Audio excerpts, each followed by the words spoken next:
أعوذ بالله من الشيطان الرجيم.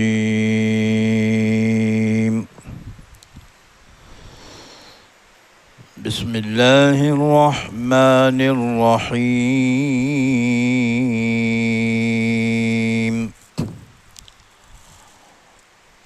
وما كان لمؤمن أن يقتل مؤمنا إلا خطأ،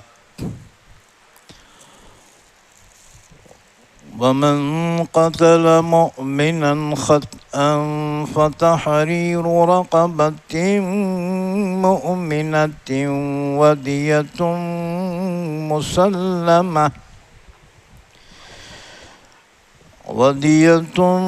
مسلمة إلى أهله إلا أن يصدقوا، فإن كان من قوم عدو لكم وهو مؤمن فتحرير رقبة مؤمنة، وإن كان من قوم بينكم وبينهم ميثاق فدية مسلمة إلى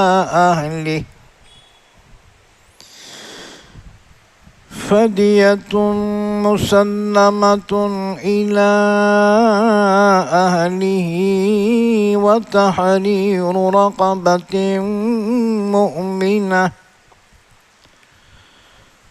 فمن لم يجد فصيام شهرين متتابعين توبة من الله،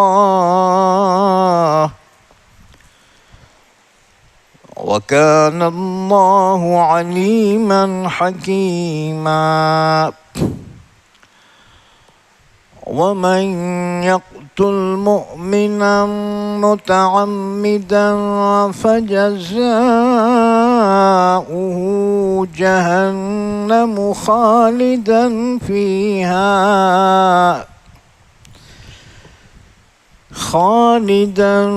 فيها وغضب الله عليه ولعنه وأعد له عذابا عظيما.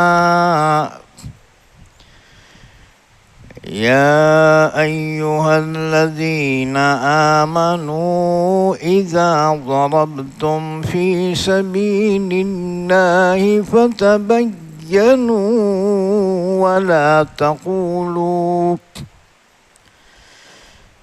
ولا تقولوا لمن ألقى إليكم السلام لست مؤمنا تبتغون عرض الحياة الدنيا فعند الله مغانم كثيرة كذلك كنتم من قبل فمن الله عليكم فتبينوا إن الله كان بما تعملون خبيرا. لا يستوي القاعدون من المؤمنين غير أولي الضرر والمجاهدون في سبيل الله بأموالهم وأنفسهم، فضل الله المجاهدين بأموالهم وأنفسهم على القاعدين درجة، وكلا وعد الله الحسنى وفضل الله المجاهدين على القاعدين أجرا عظيما. درجات منه ومغفرة درجات منه ومغفرة ورحمة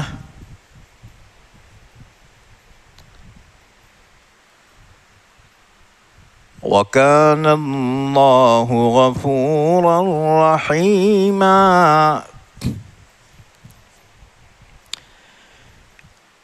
إن الذين توفاهم الملائكة ظالمي أنفسهم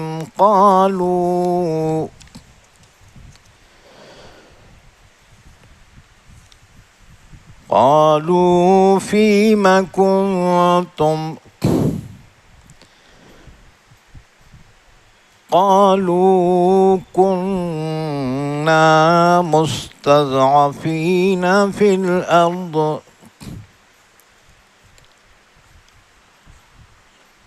قالوا ألم تكن أرض الله واسعة فتهاجروا فيها فأولئك مأواهم جهنم وساءت مصيرا. إلا المستضعفين من الرجال والنساء والوالدين لا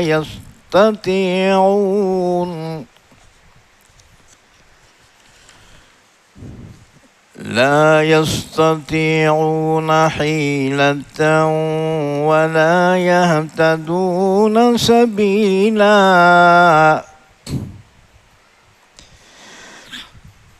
فأولئك عسى الله أن يعفو عنهم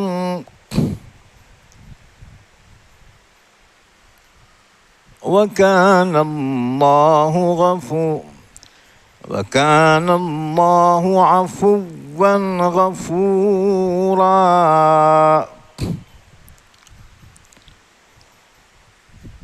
ومن يهاجر في سبيل الله يجد في الأرض مراغما كثيرا وسعة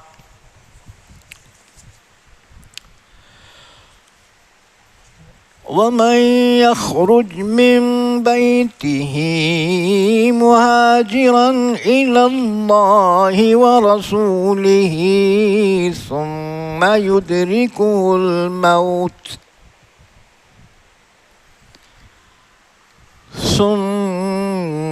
يدركه الموت فقد وقع أجره على الله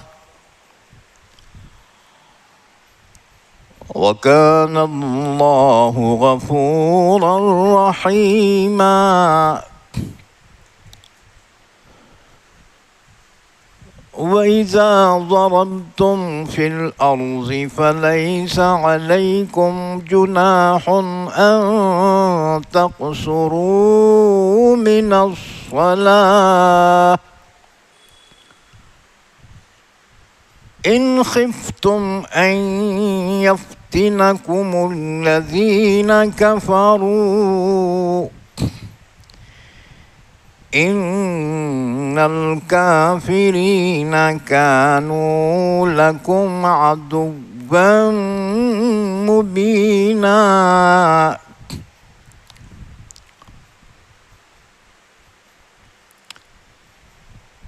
وإذا كنت فيهم فأقمت لهم الصلاة فلتقم طائفة منهم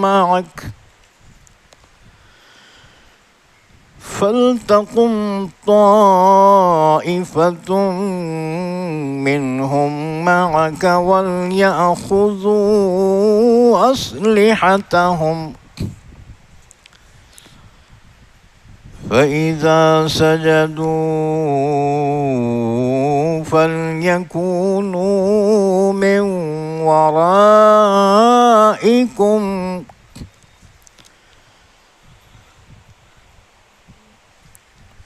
وَلْتَأْتِ طَائِفَةٌ أُخْرَى لَمْ يُصَلُّوا فَلْيُصَلُّوا مَعَكَ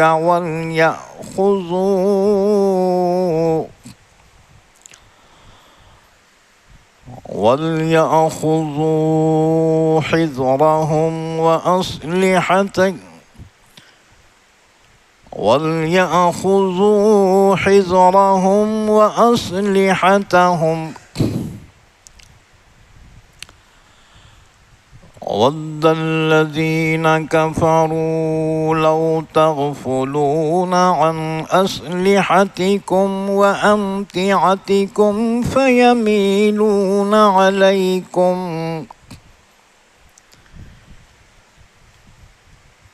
فيميلون عليكم ميلة واحدة ولا جناح عليكم إن كان بكم أذى من مطر أو كنتم مرضى أن تضعوا أسلحتكم وخذوا حذركم إن الله أعد للكافرين عذابا مهينا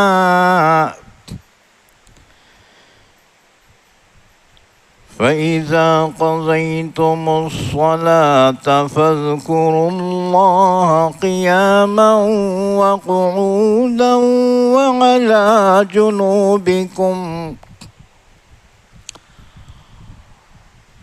فإذا اطمأننتم فأقيموا الصلاة إن الصلاة كانت على المؤمنين كتابا موقوتا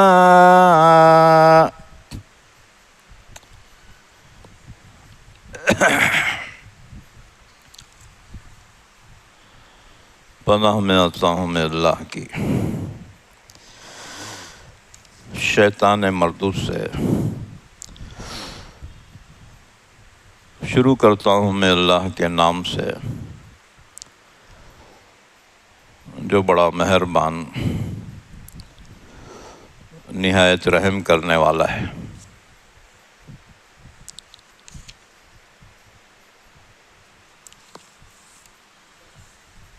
وما كان لمؤمن أن يقتل مؤمنا إلا خطأ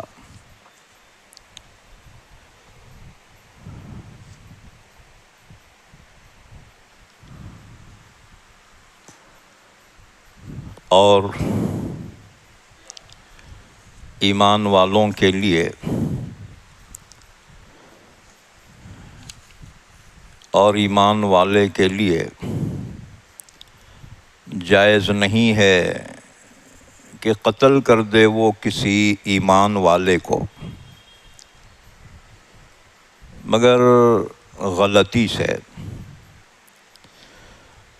اور جو شخص قتل کر دے کسی ایمان والے کو غلطی سے تو آزاد کرے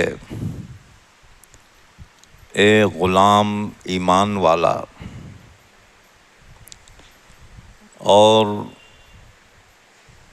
دیت ادا کرے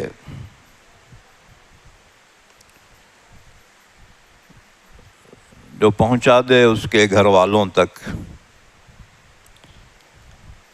ہاں مگر یہ اور بات ہے کہ وہ معاف کر دے. پھر اگر وہ مقتول ایسی قوم میں سے ہے کہ تمہارے وہ دشمن ہیں اور خود وہ شخص مسلمان تھا، تو آزاد کرنا ہے ایک مسلمان غلام کو۔ اور اگر وہ کسی ایسی قوم میں سے تھا کہ تم میں اور ان میں کوئی عہد ہے، معاہدہ ہے، تو فدیہ پہنچا دے اس کے گھر والوں کو اور آزاد کر دے ایک مسلمان غلام کو۔ پھر جو شخص نہ پائے غلام، تو روزے رکھنا ہے 2 مہینے کے مسلسل۔ یہ توبہ ہے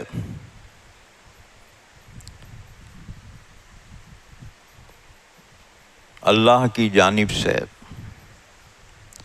اور اللہ جاننے والا، حکمت والا ہے۔ اور جو شخص قتل کر دے کسی مسلمان کو جان بوجھ کر، تو اس کی سزا جہنم ہے، وہ جہنم میں ہمیشہ رہے گا، اور اس پر اللہ کا غضب ہوا اور اللہ نے اس پر لعنت کی ہے، اور تیار کر رکھا ہے اس کے لیے بہت بڑا عذاب۔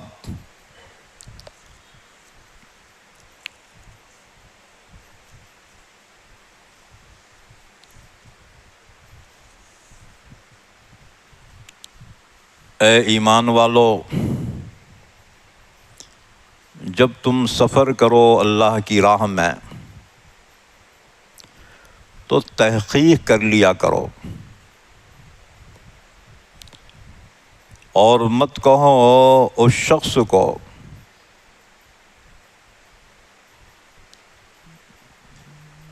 جو تمہیں سلام کرے کہ تو مسلمان نہیں ہے۔ تم چاہتے ہو دنیاوی زندگی کا سامان، سو اللہ کے نزدیک بہت سی غنیمتیں ہیں۔ اسی طرح تم بھی تو تھے اس سے پہلے، پھر اللہ نے تم پر احسان کیا، لہذا تم تحقیق کر لو۔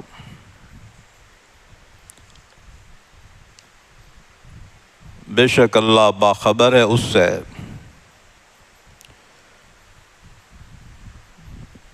جو کچھ تم کر رہے ہو۔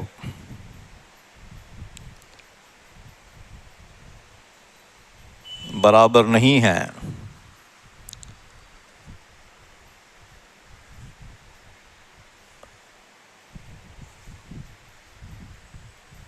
بیٹھے رہنے والے مسلمان جن کو کوئی عذر نہیں ہے،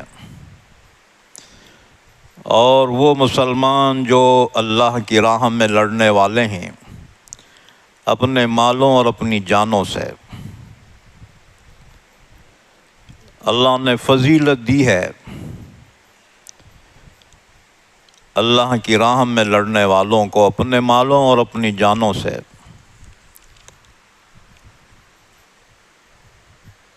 اللہ نے ان کو فضیلت دی ہے بیٹھنے والوں پر درجے کے اعتبار سے،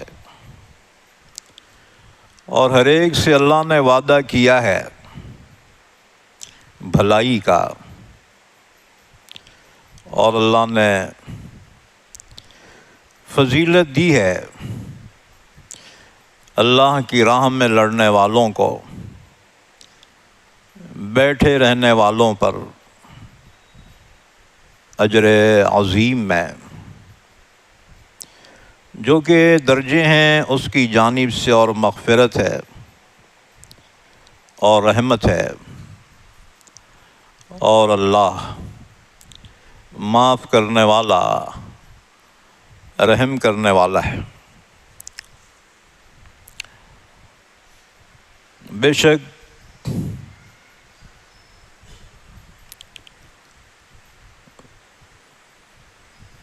وہ لوگ جنہوں نے اپنے آپ پہ ظلم کیا ہے، فرشتے ان کی روح قبض کر رہے ہوں گے، کہیں گے تم کس حال میں تھے؟ وہ جواب دیں گے ہم کمزور تھے سرزمین میں۔ فرشتے کہیں گے کیا اللہ کی زمین وسیع نہیں تھی کہ تم اس میں ہجرت کر جاتے؟ یہی لوگ ہیں کہ ان کا ٹھکانہ جہنم ہے،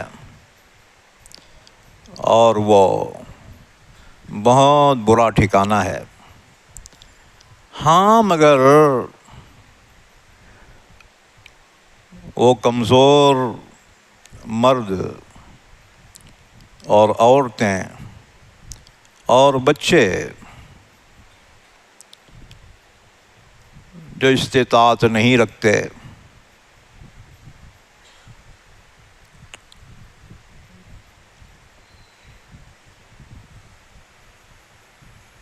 کوئی ہیلا کرنے کی، اور نہ وہ راستہ جانتے ہیں، یہ وہی ہیں، امید ہے کہ اللہ ان کو معاف کر دے، اور اللہ تو معاف کرنے والا، بخشنے والا ہے۔ اور جو کوئی ہجرت کرے گا اللہ کی راہ میں تو وہ پائے گا زمین میں بہت سی قیام کی جگہیں اور کشادگی کی بھی۔ اور جو شخص نکلے اپنے گھر سے اللہ کی راہ میں اور اس کے رسول کی راہ میں ہجرت کرتے ہوئے، پھر آ پکڑے اس کو موت، تو یقیناً اس کا اجر اللہ پر ثابت ہو گیا، اور اللہ بخشنے والا، رحم کرنے والا ہے۔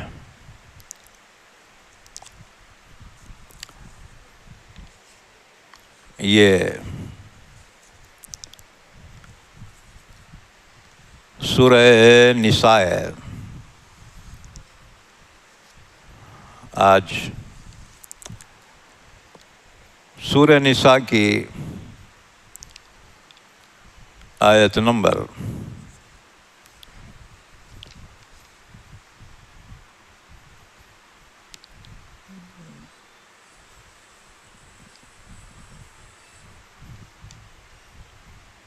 92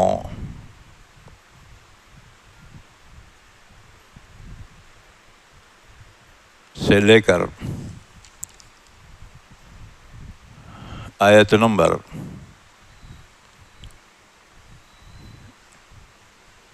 100 تک پڑھی گئی ہیں۔ ہم نے آگے 2 آیتیں اور بھی پڑھی تھی، لیکن چونکہ تفصیلات ہیں اس لیے جتنا ترجمہ ہوا ہے انہی آیتوں کی تفسیر آج بیان کی جائے گی۔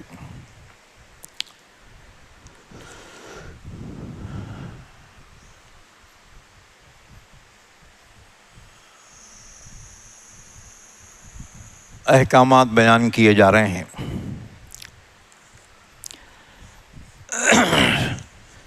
سب سے پہلا حکم یہ بیان کیا جا رہا ہے کہ کسی مسلمان کو قتل کرنا یہ بہت بڑا گناہ ہے۔ اللہ کے رسول فرماتے ہیں 7 گناہ ایسے ہیں جو ہلاک کرنے والے ہیں، ان میں سے ایک کسی مسلمان کو ناحق قتل کرنا ہے۔ اب پھر قتل 2 طرح سے ہوتا ہے، ایک ہوتا ہے قتل خطا، غلطی سے کسی کو قتل کرنا، اور یہ ہوتا ہے غلط فہمی میں، اور ایک ہوتا ہے قتل عمد، یعنی جان بوجھ کر کسی کو ناحق قتل کرنا۔ یہ دونوں جرموں کی سزا الگ الگ بیان کی گئی۔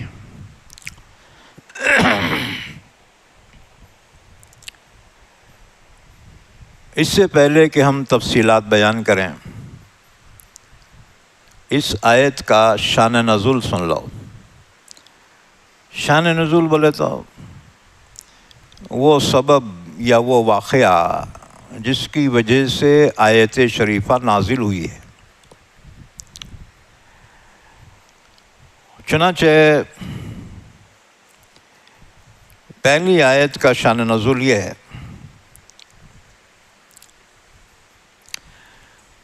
جس کو امام بغوی نے روایت بیان کیا ہے۔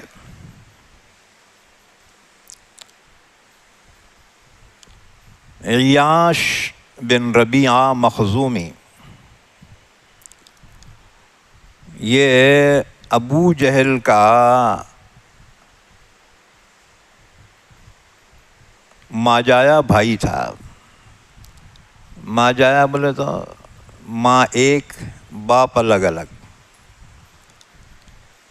جیسے ایک عورت نے پہلا نکاح کیا، اس سے بچہ ہوا، پھر پہلے شوہر نے یا طلاق دی یا مر گیا، اس عورت نے دوسرا نکاح کیا، دوسرے شوہر سے ایک بچہ پیدا ہوا۔ اب دیکھو دونوں کے باپ الگ الگ ہیں لیکن ماں ایک ہے۔ بھائی اور بہنیں 3 قسم کی ہوتی ہیں، ایک ہے حقیقی، ایک ہے اللاتی، اور ایک ہے اخیافی۔ حقیقی بھائی بہن وہ کہلاتے ہیں کہ جن کے ماں باپ ایک ہوں۔ جیسے عام طور سے جن کے ماں باپ ایک ہیں، ایسے بھائی بہن آپس میں حقیقی کہلاتے ہیں۔ اللاتی اسے کہتے ہیں کہ باپ ایک ہے، ماں الگ الگ ہے۔ باپ ایک ہے، ماں الگ الگ ہے، تو یہ بھائی بہنیں آپس میں اللاتی کہلاتے ہیں۔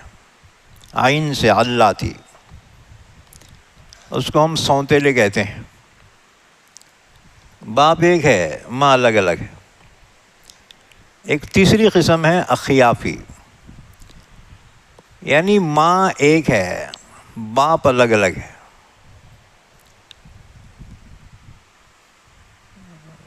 تو یہ آیت شریفہ نازل ہوئی ہے عیاش بن ربیعہ مخزومی کے بارے میں۔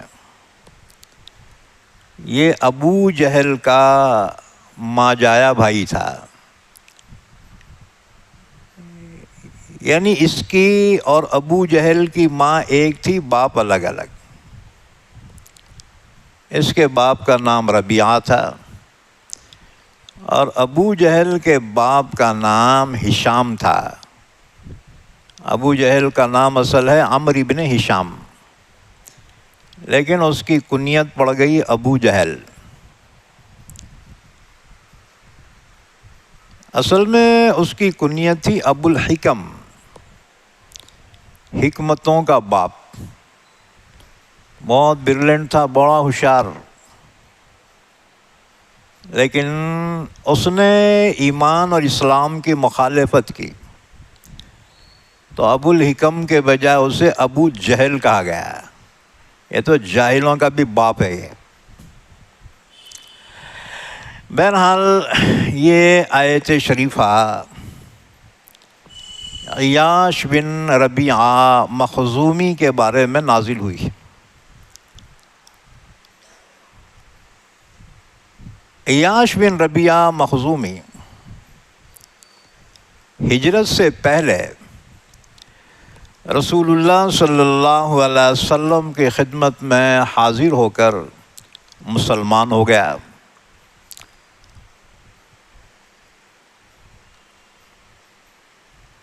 لیکن پھر اسے اندیشہ ہوا کہ اگر میرے گھر والوں کو میرا مسلمان ہونا ظاہر ہو گیا تو میرے گھر والے مجھے تکلیف دیں گے، اس لیے وہ مکے سے بھاگ کر مدینہ پہنچا، اور مدینہ پہنچ کر ایک گڑھی میں، ایک قلعے میں اس نے پناہ لی۔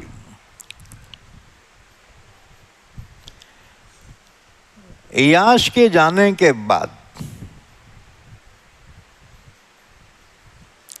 اس کی ماں کو جب پتہ چلا، ماں کٹر کافرہ تھی اور دو بھائی سونتےلے، ابو جہل اور ابو جہل کا بھائی حارث، یہ بھی کٹر کافر تھے۔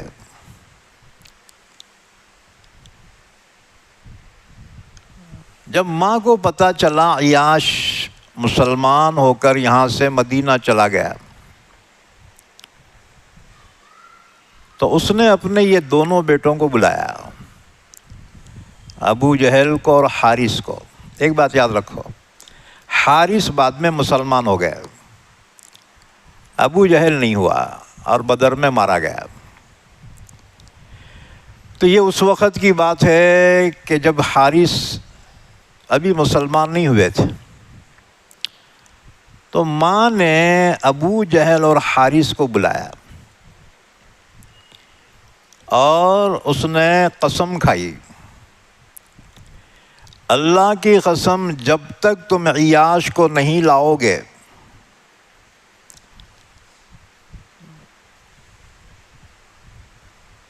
میں نہ کسی چھت کے سائے میں جاؤں گی، نہ کھانا کھاؤں گی، نہ پانی پیوں گی۔ پہلے کے بڈھیاں بہت ڈینجر تھے، بہت ضدی، اے بات سمجھ میں۔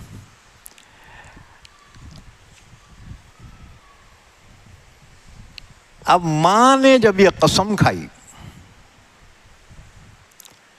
تو یہ دونوں ابو جہل اور حارث یہ تلاش میں نکلے عیاش کی۔ اچھا، ان کا ایک دوست تھا، اس کا نام تھا حارث بن زید بن ابی انیسہ، وہ بھی ان کے ساتھ ہو لیا۔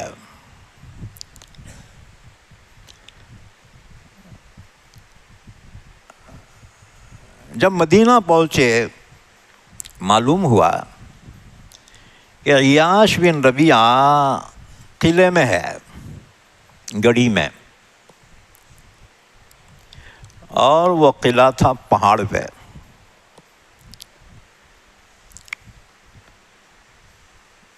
یہ تینوں وہاں پہنچے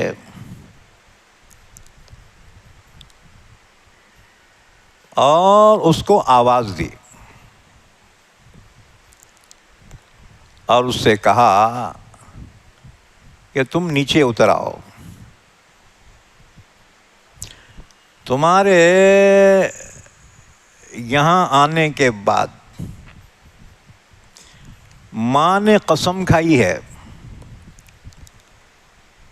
جب تک تم ماں کے پاس نہیں جاؤ گے وہ نہ کسی چھت کے سائے میں رہے گی، نہ کچھ کھائے گی نہ کچھ پیے گی، اور ہم نے بھی قسم کھائی ہے ہم تم کو کسی بات پہ مجبور نہیں کریں گے۔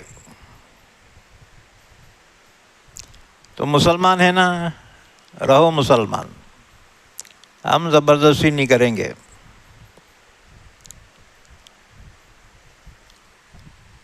اور ہم تمہیں تمہارے مذہب سے بھی نہیں روکیں گے۔ جب ان دونوں نے اور تینوں نے ماں کی حالت بیان کی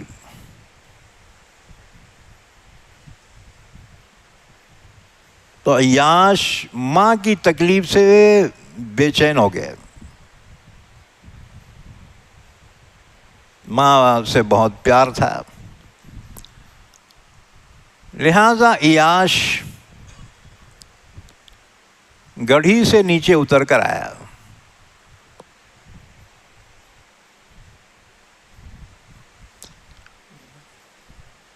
جیسے ہی نیچے اترا، یہ لے کر اس کو مدینے سے باہر آئے، اور جیسے ہی باہر آئے انہوں نے عیاش کو رسی سے باندھ دیا۔ اس لیے کہتے ہیں کفار لا اعتبار۔ ہاں جی،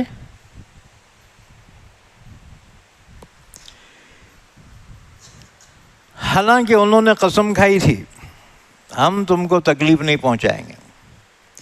جیسے ہی مدینے سے باہر نکلے، ان تینوں نے اس کو رسیوں سے باندھ دیا۔ صرف باندھا ہی نہیں، ان میں سے ہر ایک نے عیاش بن ربیعہ کو 100 کوڑے مارے اور لے جا کر ماں کے سامنے ڈال دیا۔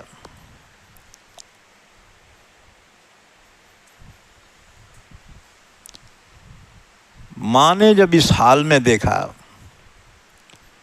ہاتھ پیر رسیوں سے بندھے ہوئے ہیں، اس کو مارا بھی بہت گیا ہے۔ ماں اتنی کٹر کافرہ تھی، ماں کو رحم نہیں آیا۔ ماں نے کہا اللہ کی قسم، اچھا یہ مکے کے مشرکان جو تھے نا، بتوں کی پوجا بھی کرتے تھے، اللہ کو بھی مانتے تھے، ہیں جی؟ پھر پوجا کیوں کرتے تھے؟ وہ کہتے تھے کہ یہ اللہ کے درباری ہیں، ہم ان کو خوش کریں گے تو انہوں اللہ کے پاس ہماری سفارش کریں گے۔ لِيُقَرِّبُونَا إِلَى اللَّهِ زُلْفَىٰ۔ تو ماں نے قسم کھائی، ماں نے کہا اللہ کی قسم، میں تیری بندش اس وقت تک نہیں کھولوں گی جب تک تو اس چیز کا انکار نہ کر دے جس پر ایمان لایا ہے۔ یعنی جب تک اسلام سے پھر نہیں جائیں گا میں تیری بندش نہیں کھولوں گی۔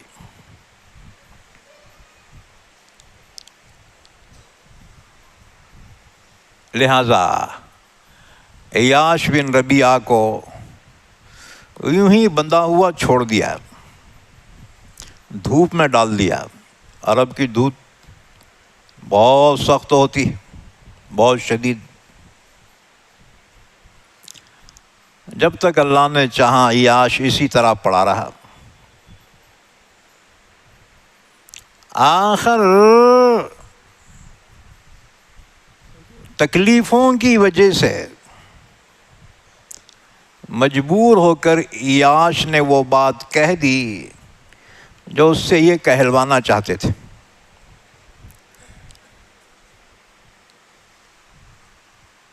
یعنی کلمہ کفر کہہ دیا۔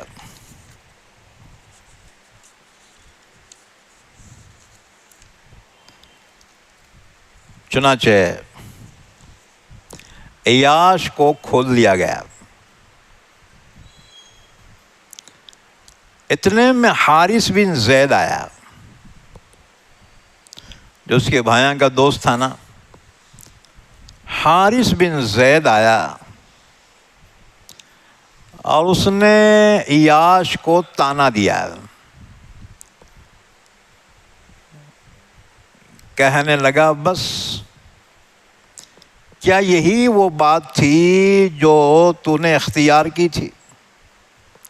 بس تیرے ایمان کے یہی کسبل تھے کہ ذرا سی مار میں تو نے ایمان چھوڑ دیا؟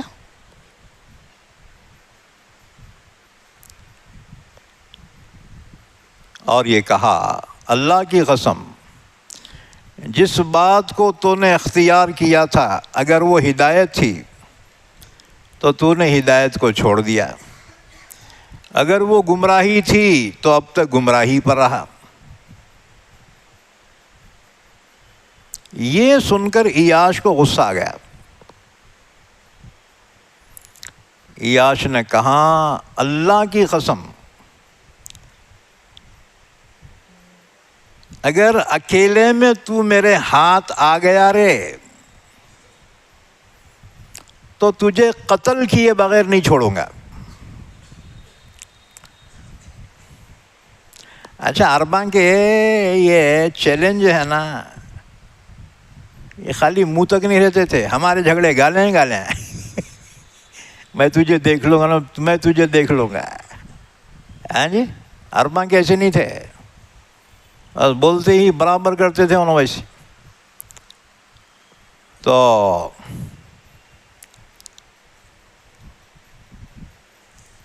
عیاش نے کہا اللہ کی قسم، اگر تو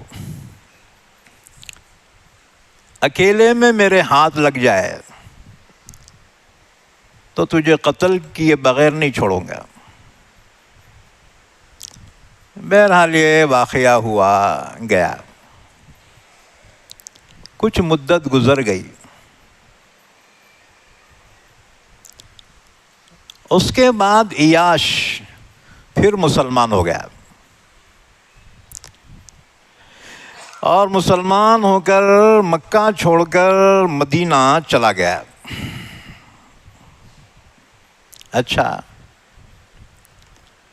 اللہ کی شان۔ پھر کچھ مدت کے بعد حارث بن زید بھی مسلمان ہو گیا،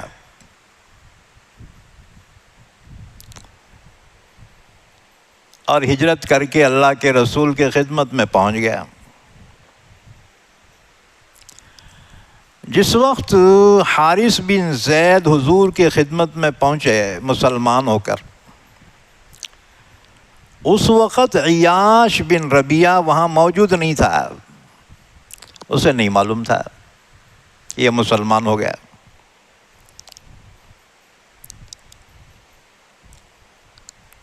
ایک روز عیاش قباء کے باہر جا رہا تھا کہ سامنے سے حارث بن زید آ گیا۔ عیاش کو نہیں معلوم کہ حارث مسلمان ہو گیا ہے، کیونکہ اس وقت یہ موجود نہیں تھا وہاں۔ تو قباء کے باہر جاتے ہوئے عیاش کو حارث نظر آ گیا، چنانچہ قسم کھایا تھا نا، عیاش نے آگے بڑھ کر حارث پہ جو وار کیا، اس میں حارث قتل ہو گیا۔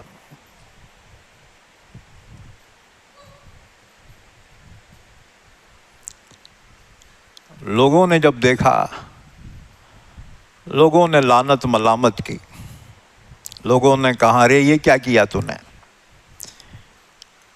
حارث بن زید تو مسلمان ہو گیا تھا، تو نے ایک مسلمان کو قتل کر دیا۔ بس جی، تب عیاش کو احساس ہوا کہ میں نے کتنی بڑی غلطی کی، اگر مجھے معلوم ہوتا یہ مسلمان ہو چکا ہے میں کبھی قتل نہ کرتا۔ یاد رکھو غلط فہمیاں بڑے جرم کا سبب بن جاتی ہے، اس لیے اللہ نے حکم دیا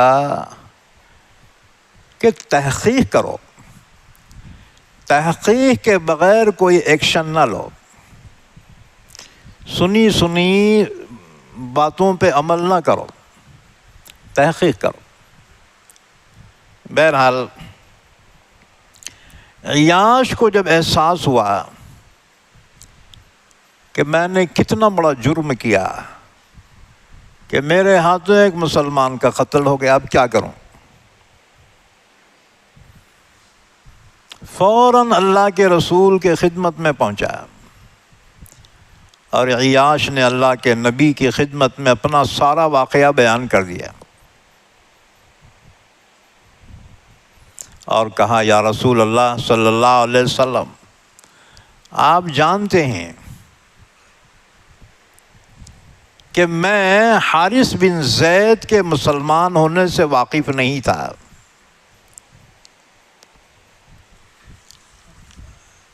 ایک غلط فہمی میں، لا علمی میں مجھ سے یہ غلطی ہو گئی۔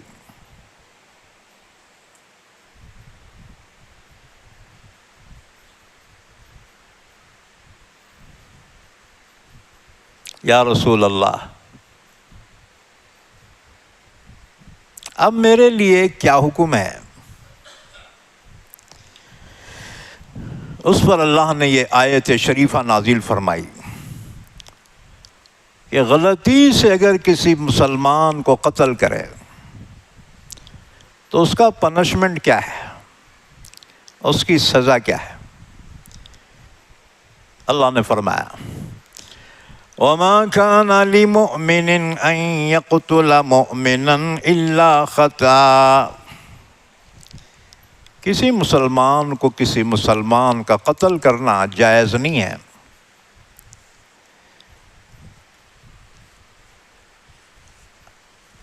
اگر ہو جائے تو۔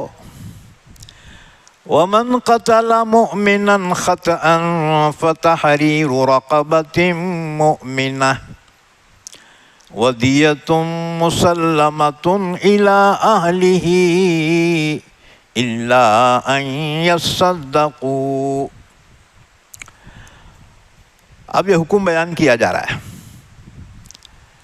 اور جو شخص کسی ایمان والے کو غلطی سے یا غلط فہمی سے قتل کر دے تو ایک مسلمان غلام آزاد کرے، کیونکہ اس زمانے میں غلام کافر بھی ہوتے تھے، عیسائی بھی ہوتے تھے، اور غلام یہودی بھی ہوتے تھے، اور مسلمان بھی غلام ہوتے تھے۔ تو اللہ نے فرمایا جو کسی ایمان والے کو غلطی سے یا غلط فہمی سے قتل کر دے تو اس کی سزا یہ ہے کہ ایک مسلمان غلام آزاد کرے، وَدِيَةٌ مُسَلَّمَةٌ إِلَىٰ أَهْلِهِ، اس کے ساتھ ساتھ دیت ادا کرے۔ دیت یعنی خون بہا، خون بہا یعنی ایک انسان کے قتل کا جرمانہ کتنا ہے؟ 100 اونٹ، 100 اونٹ۔ اب کتنے لاکھ کے ہوتے ہیں تم گنتے بیٹھو، ہاں جی، ایک اونٹ اگر 1 لاکھ کا بھی پکڑے تو 100 اونٹوں کی قیمت 1 کروڑ یہ ادا کرنی پڑے گی۔ اگر نہیں کرا رہے اس کے بدلے میں قتل کر دیا جائے گا۔ قصاص یعنی قتل کے بدلے قتل، یا دیت یعنی مالی جرمانہ۔ اور ایک تیسری صورت اور ہے الا ان یصدقوا، اگر مقتول کے وارثین نے کہا ہم معاف کر دیے تو معاف ہو جائیں گا، پھر قصاص نہیں لیا جائیں گا۔ تو جس کا قتل ہوا ہے اس کے جو وارثین ہیں ان کو 3 اختیار ہیں، یا تو قصاص لے لے، قتل کے بدلے قتل، یا خون بہا لے لے، مالی جرمانہ 100 اونٹ یا اس کی قیمت، یا اگر معاف کرنا چاہے تو بھی اختیار ہے، لیکن اس میں شرط ہے پورے وارثین متفقہ طور پہ معاف کریں تو معاف ہو جائیں گا۔ اگر ایک بھی اس میں متفق نہیں ہوا تو مالی جرمانہ دیا جائے گا۔ مالی جرمانہ اس قاتل سے لیا جائے گا۔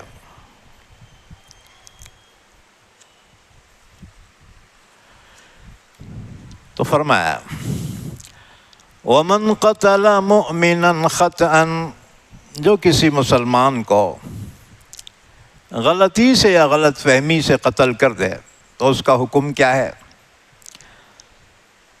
فَتَحْرِيرُ رَقَبَةٍ مُؤْمِنَةٍ وَدِيَةٌ مُسَلَّمَةٌ إِلَىٰ أَهْلِهِ۔ 2 جرمانے ہیں اس کے۔ ایک جرمانہ ایک غلام آزاد کرے، غلام بھی مسلمان ہو، اور دوسرے دیت ادا کرے، یعنی مالی جرمانہ۔ کس کو دینا؟ یہ مسلمۃ الی اہلہ، اس کے وارثوں کو پہنچا دے۔ اچھا، یہ فیصلہ کون کریں گا؟ آپس میں نہیں کر سکتے، یہ فیصلہ اسلامی عدالت کرے گی۔ الا ان یصدقوا، ہاں مگر مقتول کے وارثین معاف کرنا چاہے تو معاف ہو جائے گا۔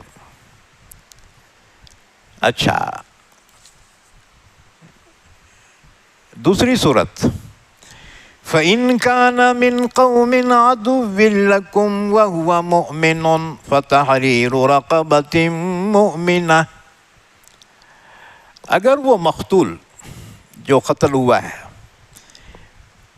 اگر ایسی قوم میں سے ہے جو تمہاری دشمن ہے، لیکن وہ خود مسلمان تھا، اس کی قوم کافر ہے لیکن وہ خود مسلمان تھا، غلطی سے وہ قتل ہو گیا، تو پھر قاتل کے ذمہ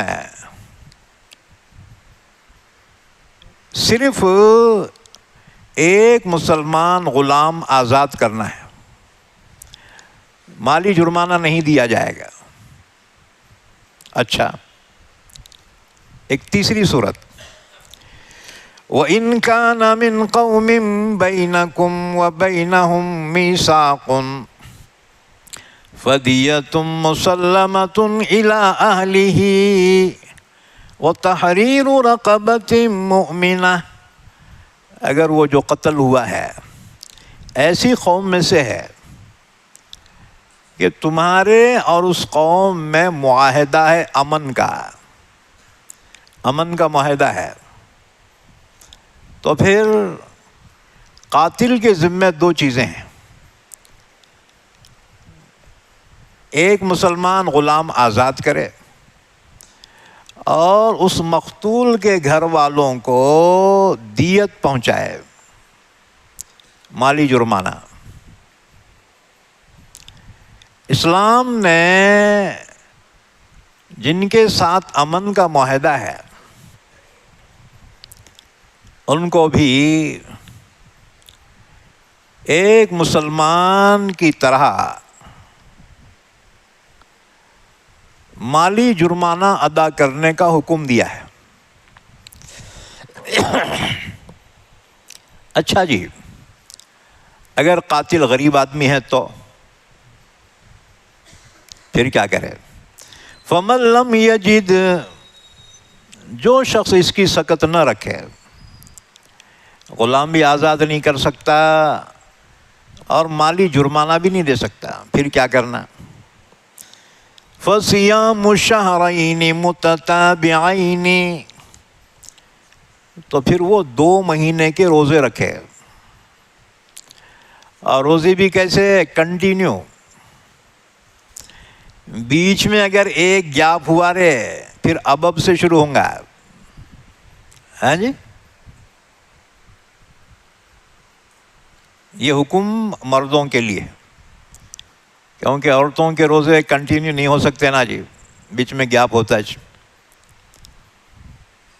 فَمَن لَّمْ يَجِدْ، پھر جو شخص دیت دینے کی، غلام آزاد کرنے کی استطاعت نہیں رکھتا،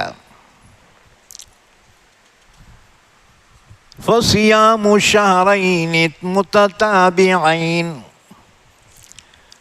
تو وہ 2 مہینے کے مسلسل روزے رکھے، توبۃ من اللہ، اللہ کی جانب سے اس کی توبہ یہی ہے،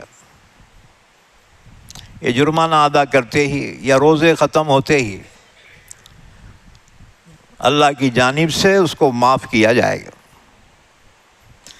وَكَانَ اللَّهُ عَلِيمًا حَكِيمًا، حقیقت حال کو جاننے والا اللہ ہی ہے، اور اللہ حکمت والا بھی ہے، اس کا کوئی حکم بغیر حکمت کے نہیں ہے، بغیر مصلحت کے نہیں۔ اچھا، یہ تو حکم تھا قتل خطا کا، یعنی غلطی سے یا غلط فہمی میں کسی مسلمان کو قتل کی، اس کی یہ سزا بیان کی۔ اس کے بعد اگلی آیت میں کسی مسلمان کو جان بوجھ کر قتل کرنے والے کی سزا کا بیان ہے۔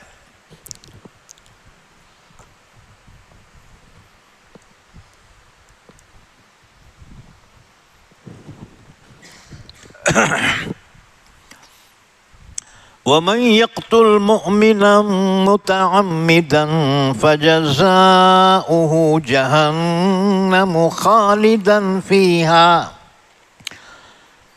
وَغَضِبَ اللَّهُ عَلَيْهِ وَلَعَنَهُ وَأَعَدَّ لَهُ عَذَابًا عَظِيمًا، اور جو کوئی کسی مسلمان کو جان بوجھ کر قتل کر دے تو اس کی سزا کیا ہے؟ اس کی سزا آخرت میں جہنم ہے، اور جہنم میں ہمیشہ رہے گا۔ یعنی جو سزا کافر کی ہے وہ سزا مسلمان کو جان بوجھ کر قتل کرنے والے قاتل کی ہے۔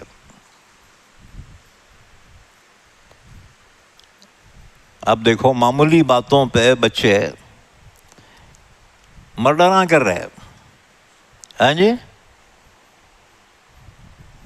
اب سمجھ رہے بہت بہادری کا کام کیا، بہادری کا نہیں، یہ جہنم میں جانے کا کام کیا۔ خبردار، اللہ کے رسول نے فرمایا سباب المسلم فسوق وقتالہ کفر، مسلمان کو گالی دینا گناہ ہے اور اس کو قتل کرنا کفر ہے۔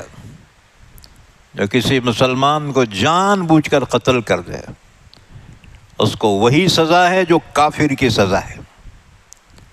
یہ کافر جہنم میں ہمیشہ رہے گا، مسلمان کو جان بوجھ کر قتل کرنے والے کی سزا بھی وہی ہے۔ فَجَزَاؤُهُ جَهَنَّمُ خَالِدًا فِيهَا، اس کی سزا جہنم ہے، وہ جہنم میں ہمیشہ رہے گا۔ مزید اس کے لیے وَغَضِبَ اللَّهُ عَلَيْهِ، اس پر اللہ کا غضب نازل ہوگا۔ وَلَعَنَهُ، اور اللہ نے اس پر لعنت بھیجی ہے۔ لعنت کسے کہتے ہیں؟ اللہ کی رحمت سے محرومی، اللہ اس پہ رحم نہیں کرے گا۔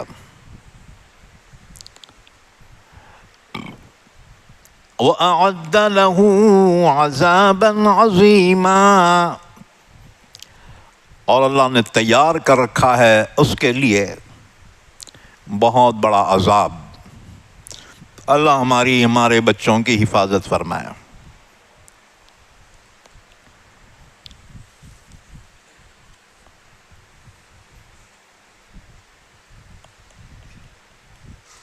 اس کے بعد سنو آیت شریفہ کا شان نزول۔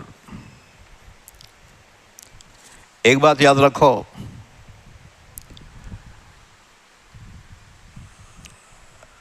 اگرچہ کسی آیت کا شان نزول مخصوص ہوتا ہے لیکن اس آیت کا حکم عام ہوتا ہے۔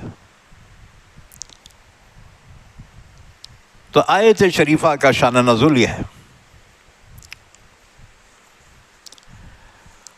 کہ مقیس بن ذبابہ کندی اور اس کا بھائی ہشام، یہ دونوں مسلمان ہو گئے۔ کندی بولے تو قبیلے کندا، عرب میں مشہور قبیلہ تھا۔ تو مقیس بن ذبابہ کندی اور اس کا بھائی ہشام، یہ دونوں مسلمان ہو گئے۔ ایک روز مقیس کو مدینے کے محلے بنو نجار میں اپنے بھائی ہشام کی لاش ملی۔ کسی نے ہشام کو قتل کر دیا تھا۔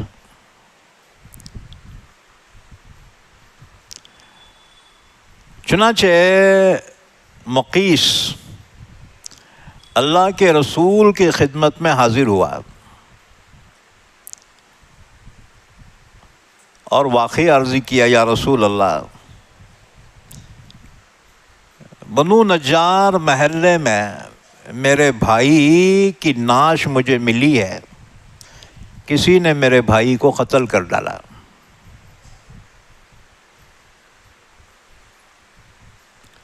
اللہ کے رسول نے مقیس کے ساتھ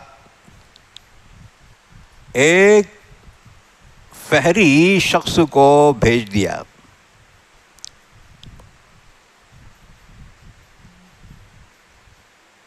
اور بنو نجار کو کہلوایا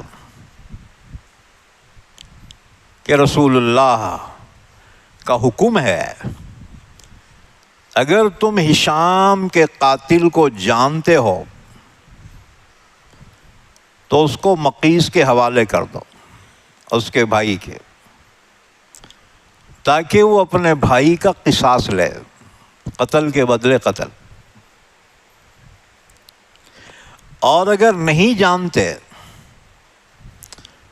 تو پورے قبیلے والے مل کر اس کی دیت ادا کرو، مالی جرمانہ۔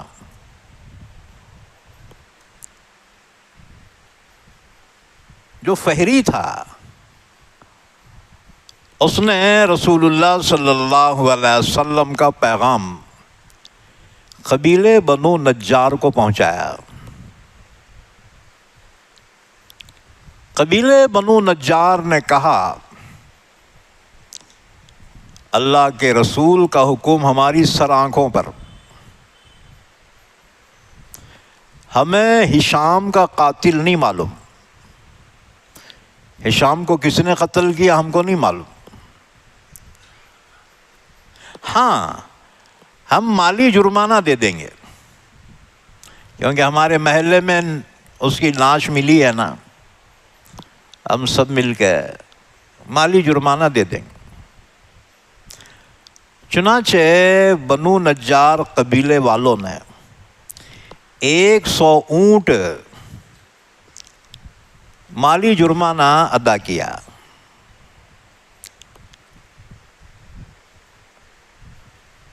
اب جو ہے مقیس اور وہ فہری دونوں جرمانہ لے کے واپس آ رہے ہیں۔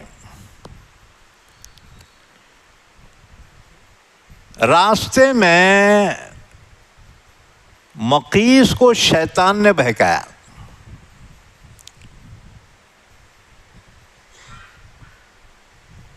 اس کے دل میں یہ بات ڈالی شیطان نے، کیا مالی جرمانہ لے کے بیٹھ جائے گا اپنے بھائی کے قتل پر؟ اس سے بڑھ کر ذلت اور کیا ہوگی؟ عربوں میں انتقامی جذبہ کوٹ کوٹ کے بھرا ہوا تھا. ہے جی؟ تو مقیس کے دل میں شیطان نے وسوسہ ڈالا کہ اگر میں یہ مالی جرمانہ لے کر بیٹھا رہوں، یہ بڑی ذلت کی بات ہے، بہتر رہے گا اس فہری کو ہی قتل کر ڈالو تاکہ بھائی کا قتل کے متعلق جو مجھے تکلیف ہے وہ ختم ہو جائے گی. چنانچہ یہ خیال آتے ہی اس نے اچانک فہری پہ وار کیا اور اسے قتل کر دیا. ظاہر بات ہے یہ قتل ناحق تھا نا جی. ہیں جی؟ یہ بے گناہ بے قصور کا قتل تھا.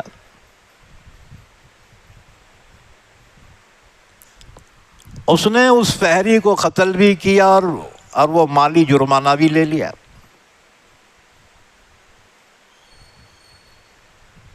کیسا قتل کیا؟ جب وہ سو رہا تھا بڑا پتھر اٹھا کے سر پہ ڈال دیا، وہ مر گیا.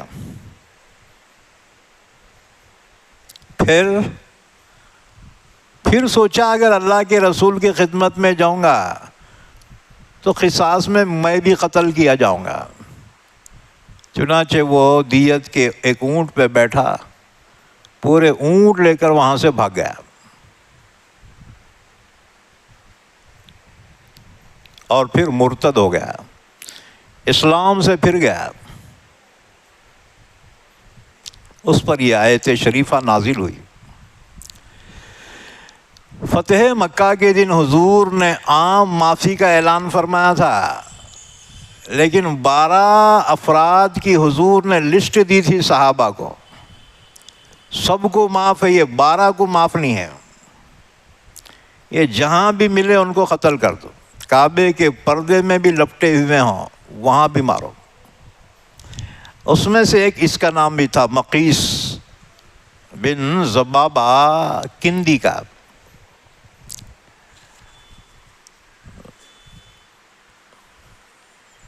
تو اللہ تعالیٰ نے فرمایا اچھا یہ فتح مکہ کے دن حضور کے اعلان کے بعد یہ 12 جو تھے موسٹ وانٹیڈ تھے، یہ اس میں کچھ عورتیں بھی تھیں، ہندا، لیکن ہندا برقعے میں آئی، حضور نہیں پہچانے، وہ کلمہ پڑھ کے مسلمان ہو گئی، پھر اللہ کے نبی نے اس کو معاف کر دیا. لیکن مقیس بن زبابہ یہ ایک مسلمان کے ہاتھ لگ گیا. اچھا بات یہ تھی حضور کی خدمت میں جو پہنچ جاتے تھے حضور معاف کر دیتے تھے. حضور نے فرمایا تھا میرے پاس آنے سے پہلے نمٹا دو ان کو.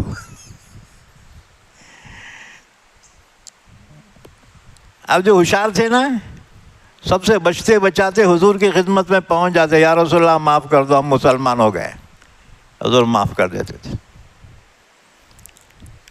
تو حضور نے فرمایا تھا کہ میرے تک آنے سے پہلے ادھر ہی نمٹا دو ان کو.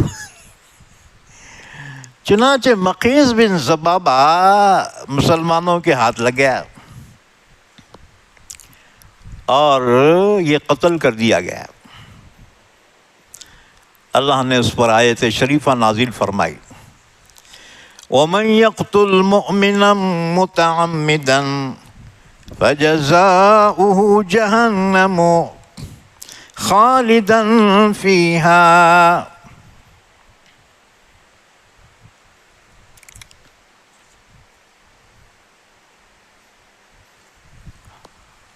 اور جو شخص کسی ایمان والے کو جان بوجھ کر قتل کر دے تو اس کا ٹھکانہ جہنم ہے، وہ جہنم میں ہمیشہ رہے گا۔ وَغَضِبَ اللَّهُ عَلَيْهِ، اور اللہ اس پر غضبناک ہوگا۔ اچھا جی، کچھ حدیثیں سن لو۔ بخاری مسلم کی حدیث ہے، عبداللہ ابن مسعود رضی اللہ تعالیٰ عنہ فرماتے ہیں رسول اللہ صلی اللہ علیہ وسلم نے فرمایا، قیامت کے دن سب سے پہلے آپس میں خونوں کا فیصلہ کیا جائے گا، یعنی ایک نے دوسرے کو قتل کیا ہوگا۔ حدیث نمبر 2 بخاری مسلم ہی کی حدیث ہے، عبداللہ ابن مسعود رضی اللہ تعالیٰ عنہ فرماتے ہیں، ایک شخص نے عرض کیا، یا رسول اللہ صلی اللہ علیہ وسلم، سب سے بڑا گناہ کون سا ہے؟ آپ نے فرمایا، اللہ کے ساتھ کسی کو شریک قرار دینا۔ پوچھا گیا، حضور اس کے بعد؟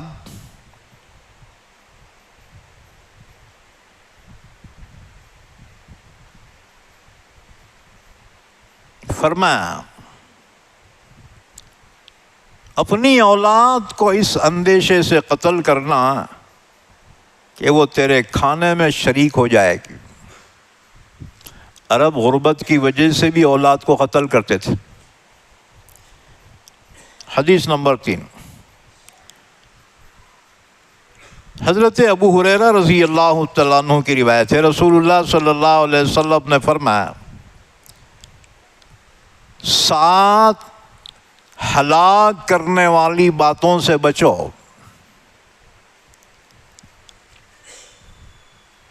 حضور نے ان 7 میں سے ایک ناحق کسی کو مار ڈالنے والے کو شمار کیا۔ کسی کو ناحق قتل کرنا یہ ہلاک کرنے والا گناہ ہے۔ بخاری مسلم کی حدیث ہے۔ اور ایک حدیث بخاری شریف کی حدیث ہے، عبداللہ ابن عباس کی روایت ہے، مومن جب کسی کو قتل کرتا ہے، کسی مومن کو، اس حال میں وہ مومن نہیں رہتا، ایمان اس سے چلا جاتا ہے۔ حدیث نمبر 5 ترمذی اور نسائی کی حدیث ہے، حضرت عبداللہ بن عمرو بن العاص رضی اللہ تعالیٰ عنہ فرماتے ہیں، رسول اللہ صلی اللہ علیہ وسلم نے فرمایا، ساری دنیا کا ٹل جانا اللہ کے نزدیک ایک مرد مومن کے قتل کے مقابلے میں حقیر ہے۔ حدیث نمبر 6 ابن ماجہ کی روایت ہے، حضرت براء بن عازب رضی اللہ تعالیٰ عنہ فرماتے ہیں، اللہ کے نزدیک مومن کا قتل دنیا کے ٹل جانے سے بھی بڑا ہے۔ اور ایک حدیث ترمذی کی حدیث حضرت ابو سعید خدری اور حضرت ابو ہریرہ فرماتے ہیں، رسول اللہ صلی اللہ علیہ وسلم نے فرمایا، اگر تمام آسمان و زمین والے مومن کے قتل میں شریک ہو جائیں تو اللہ ان سب کو اوندھے منہ جہنم میں پھینک دے گا۔ اور ایک حدیث نمبر 8 ابن ماجہ کی حدیث ہے، حضرت عبداللہ بن عمرو فرماتے ہیں، میں نے دیکھا کہ رسول اللہ صلی اللہ علیہ وسلم کعبے کا طواف کر رہے ہیں اور یہ فرما رہے ہیں، اے کعبہ تو کیسا پاکیزہ ہے، تیری خوشبو کیسی لطیف ہے، تو کیسا عالی قدر ہے، اور تیری حرمت کتنی عظیم الشان ہے، لیکن قسم ہے اس کی جس کے قبضے قدرت میں میری جان ہے، مومن کے مال اور جان کی حرمت تیری حرمت سے بھی بڑی ہے۔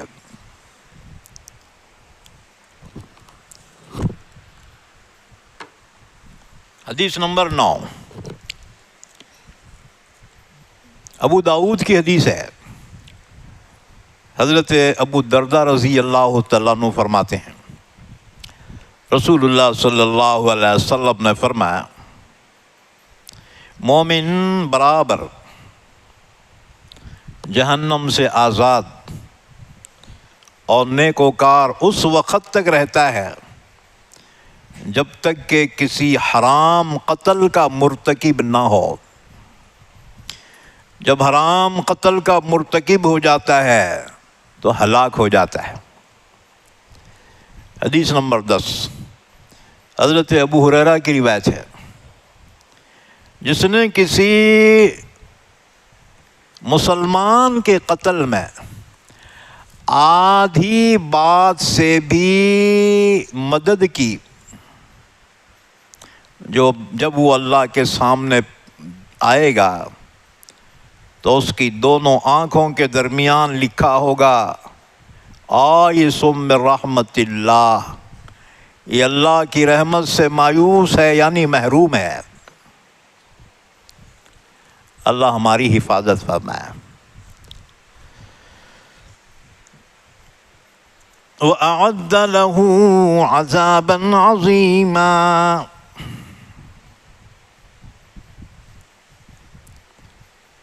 اچھا، ایک حدیث اور سن لو، بخاری مسلم کی حدیث ہے۔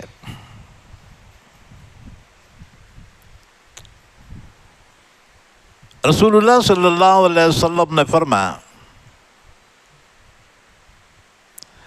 کسی مسلمان کا جو اللہ کے ایک ہونے کی اور میرے رسول ہونے کی شہادت دیتا ہو، قتل کرنا حلال نہیں ہے مگر 3 حالتوں میں، یعنی 3 وجہ سے ایک مسلمان کا قتل جائز ہوگا۔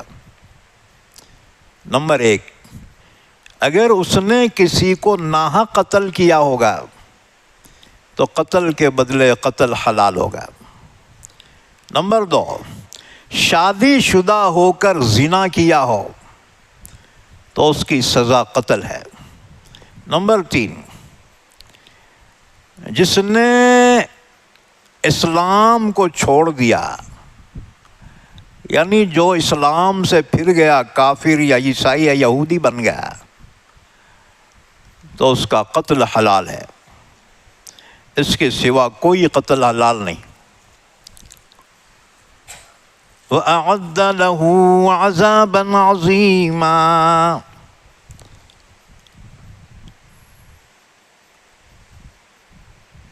اللہ نے اس کے لیے تیار کر رکھا ہے بہت بڑا عذاب۔ اس کے بعد پھر فرمایا، یا ایھا الذین آمنوا، اے ایمان والو،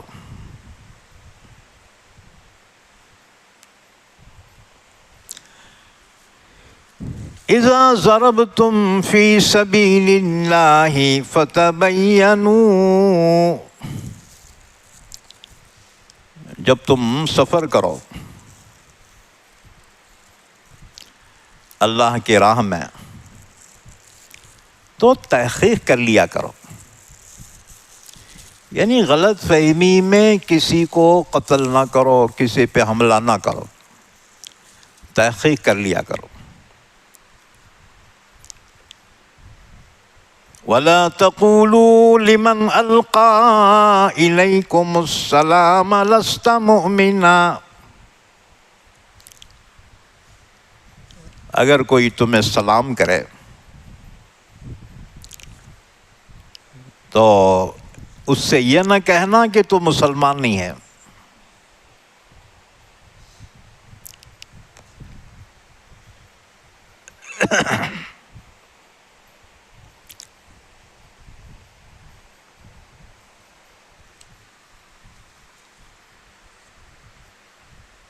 تبتغون عرض الحیات الدنیا، تم چاہتے ہو دنیاوی زندگی کا سامان، خبردار، یعنی تم قتل کر کے اس کا مال لوٹ لینا چاہتے ہو، خبردار ایسا نہ کرو۔ تم کو مال چاہیے، اللہ تم کو بہت دے دیں گا، مگر کسی ایمان والے کو غلط فہمی کی وجہ سے قتل نہ کرو۔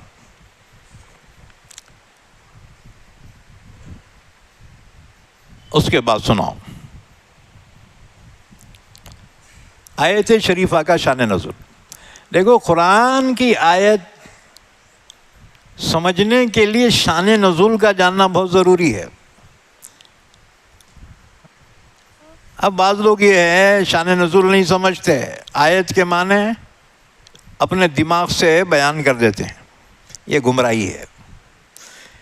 جس ماحول میں وہ آیت نازل ہوئی ہے اس ماحول کو جاننا ضروری ہے۔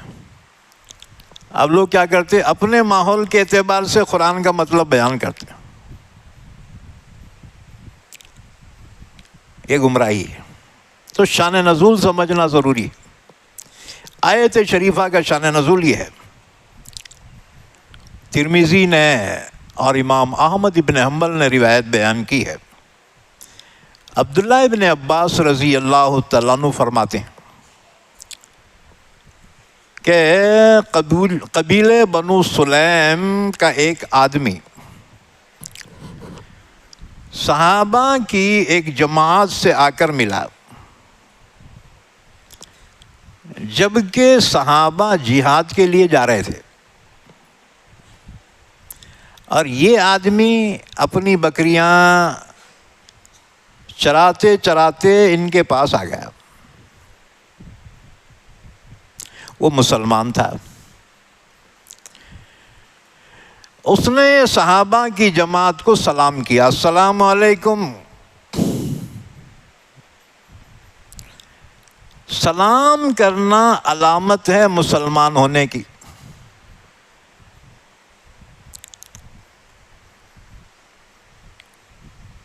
لیکن یہ صحابہ نے یہ سمجھا کہ یہ اپنی جان بچانے کے واسطے سلام کر رہا، یہ مسلمان نہیں ہے، یہ ہمارے کو دھوکہ دینے کے واسطے سلام کر رہا۔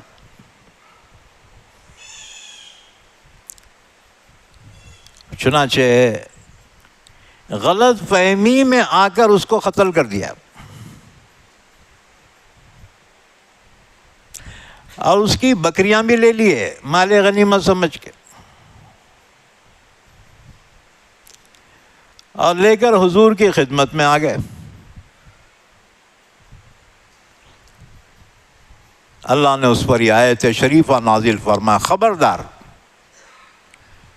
یا ایھا الذین آمنوا اذا ضربتم فی سبیل اللہ فتبینوا، اے ایمان والو جب تم اللہ کی راہ میں سفر کرو تو تحقیق کرو،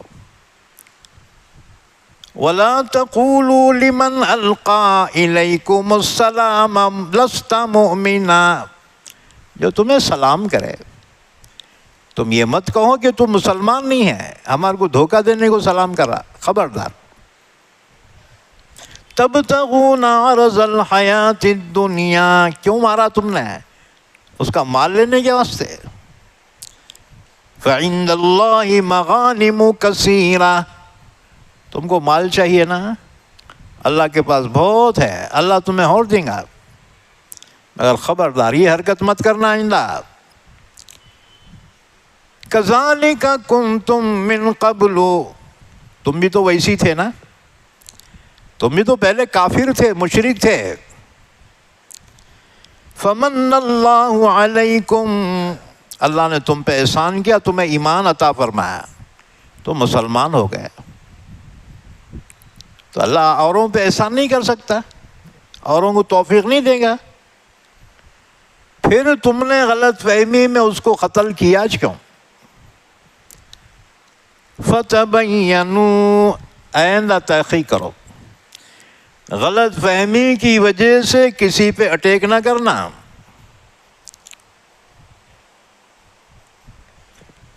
ایک اور شان نزول عبداللہ ابن عباس کی دوسری روایت ہے، رسول اللہ صلی اللہ علیہ وسلم نے ایک لشکر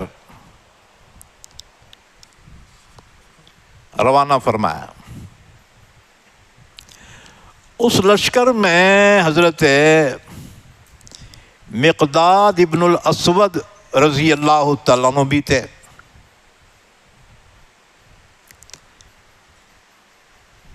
جب وہ اس مقام پہ پہنچے جہاں حملہ کرنا ہے، وہاں کے لوگ بھاگ گئے،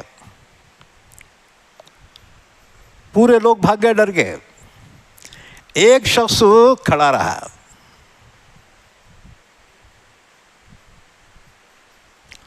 اس کے پاس مال بھی تھا۔ اس نے جب صحابہ کو دیکھا، ان کے لشکر کو، اس نے کلمہ پڑھنا شروع کر دیا، اشہد ان لا الہ الا اللہ واشہد ان محمد رسول اللہ۔ مقداد ابن الاسود یہ سمجھے انہیں دھوکہ دے رہا، وہ سمجھے یہ دل سے کلمہ نہیں پڑھ رہا، یہ محض اپنی جان بچانے کے لیے کلمہ پڑھ رہا ہے۔ اٹھا کے جو تلوار ماری، اس کو قتل کر دیا۔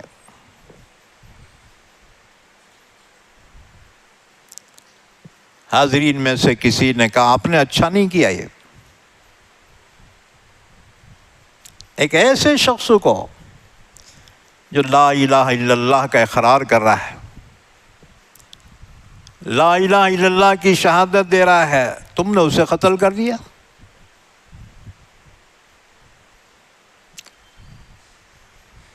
کہنے والے نے کہا جب اللہ کے نبی کی خدمت میں جاؤں گا نا، ضرور یہ واقعہ حضور کو بیان کروں گا۔ بہرحال یہ لوگ جب واپس مدینہ پہنچے تو اللہ کے رسول سے واقعہ بیان کیا گیا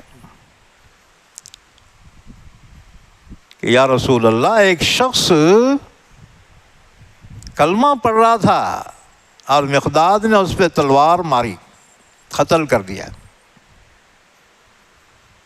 اور یہ کہا یہ دل سے نہیں پڑھ رہا تھا، یہ محض خوف کی وجہ سے پڑھ رہا تھا۔ حضور نے فرمایا بلاؤ مقداد کو۔ مقداد ابن الاسود کو بلایا گیا۔ حضور نے فرمایا یہ تم نے کیا حرکت کی؟ جب وہ کلمہ پڑھ رہا تھا تم نے اسے قتل کیوں کیا؟ مقداد نے کہا یا رسول اللہ، وہ دل سے نہیں پڑھ رہا تھا، وہ تو محض اپنی جان بچانے کے لیے پڑھ رہا تھا۔ حضور نے فرمایا قیامت کے دن تمہارا کیا جواب ہوگا جب وہ کلمہ لا الہ الا اللہ کا دعوے دار ہوگا تمہارے مقابلے میں، اس وقت کیا کہو گے؟ اس پر آیت شریفہ نازل ہوئی، آئندہ خبردار یہ غلطی مت کرنا کہ غلط فہمی سے کسی ایمان والے کو قتل کر ڈالو، ہرگز نہیں۔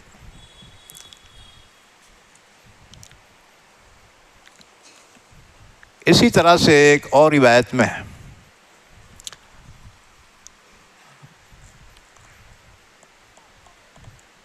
کہ حضور نے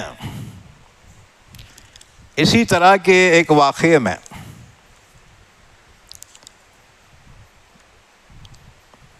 فرمایا تھا حلا شققت قلبہ، کیا تو نے اس کا دل چیر کر دیکھا تھا؟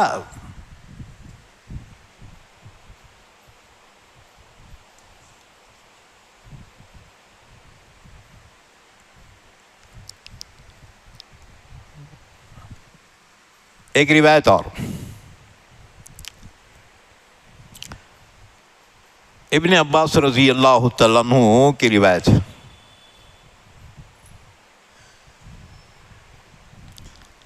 ایک شخص تھا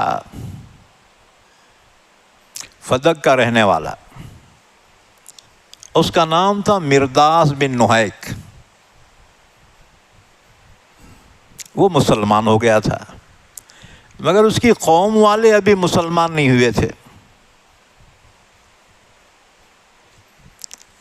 جب لشکر اسلام وہاں پہنچا تو قوم والے پورے بھاگ گئے، اور یہ شخص جو مسلمان ہو گیا تھا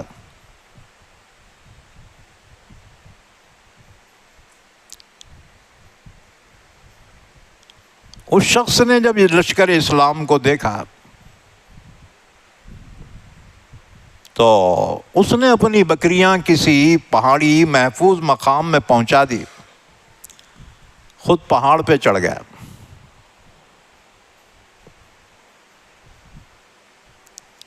جب جو ہے ایک سوار نے تکبیر کہی تو یہ سمجھ گیا مرداس بن نحیک کہ ارے یہ مسلمانوں کا لشکر ہے، بس جی وہ آگے بڑھا، پہاڑ سے نیچے اتر آیا اور اس نے لشکر اسلام کو سلام کیا، السلام علیکم۔ لیکن اسامہ بن زید نے سمجھا کہ یہ دھوکہ دے رہا ہے، یہ دل سے کلمہ نہیں پڑھا، اٹھا کے جو تلوار ماری ہے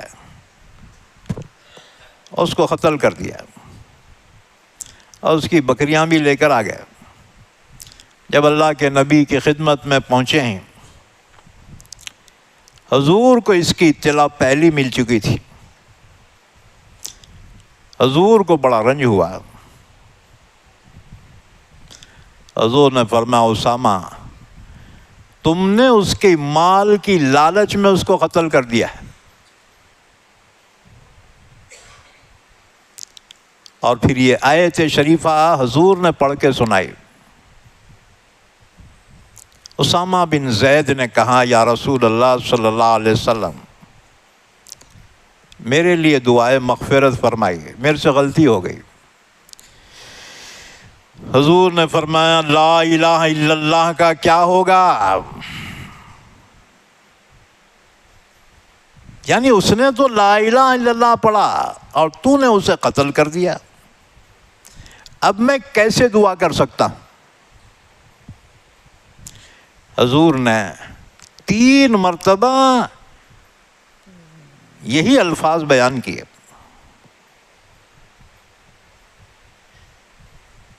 اسامہ بن زید کہتے ہیں، حالانکہ اسامہ حضور کو سب سے چہیتے تھے، کیونکہ حضور کے چہیتے زید کے بیٹے تھے یہ اسامہ بن زید۔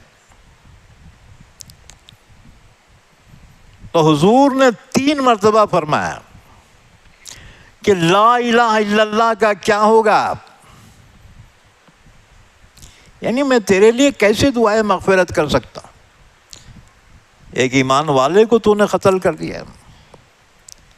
اسامہ بن زید فرماتے ہیں حضور یہ الفاظ بار بار فرماتے رہے، یہاں تک کہ میں نے دل میں خیال کیا کاش میں آج سے پہلے مسلمان نہ ہوا ہوتا، آج ہی اسلام قبول کیا ہوتا تاکہ اللہ میرے پچھلے گناہ معاف کر دیتا، کیونکہ اسلام سے پہلے کے سارے گناہ اللہ معاف کر دیتا ہے۔ خیر 3 مرتبہ حضور نے یہی فرمایا، اس کے بعد حضور نے میرے لیے دعائے مغفرت فرما دی اور فرمایا جا یہ غلام آزاد کر دے۔ تو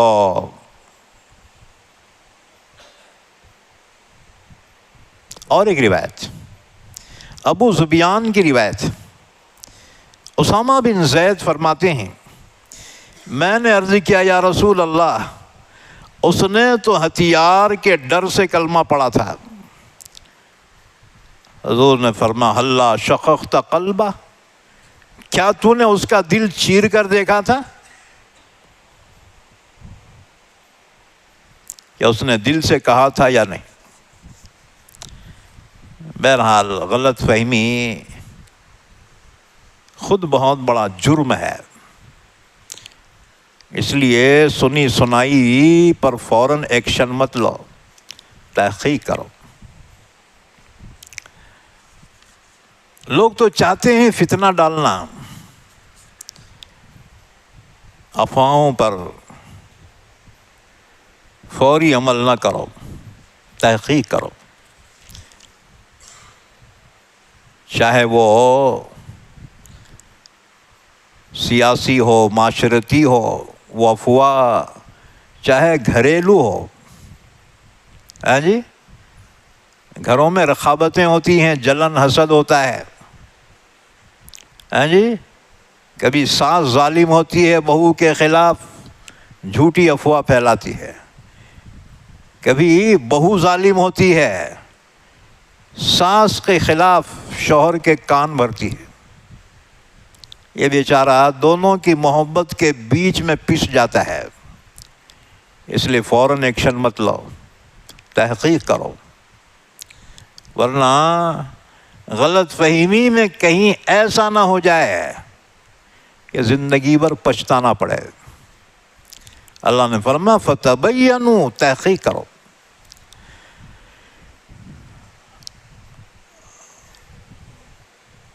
ان اللہ کان بما تعملون خبیرا، جو کچھ تم کر رہے ہو نا، اللہ اس سے باخبر۔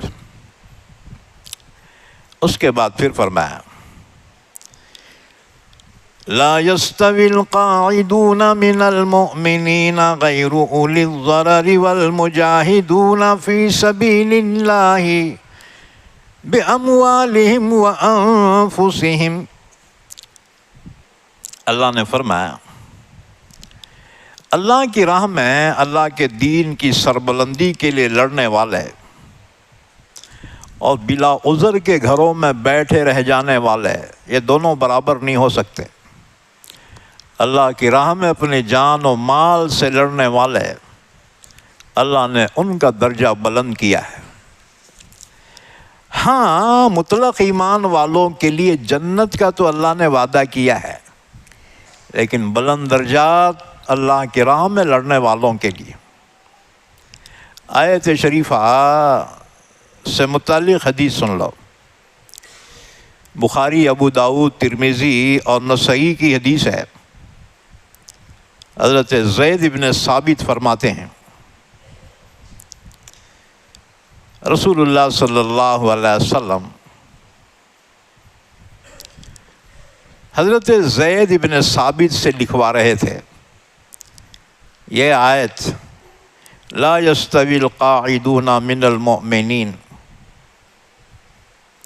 حضور لکھوا ہی رہے تھے، اتنے میں حضرت عبداللہ بن ام مکتوم اندھے صحابی آ گئے۔ انہوں نے کہا یا رسول اللہ، اندھے تھے، ان کے جذبات دیکھو، انہوں نے کہا یا رسول اللہ، اگر میں جہاد کر سکتا تو ضرور کرتا۔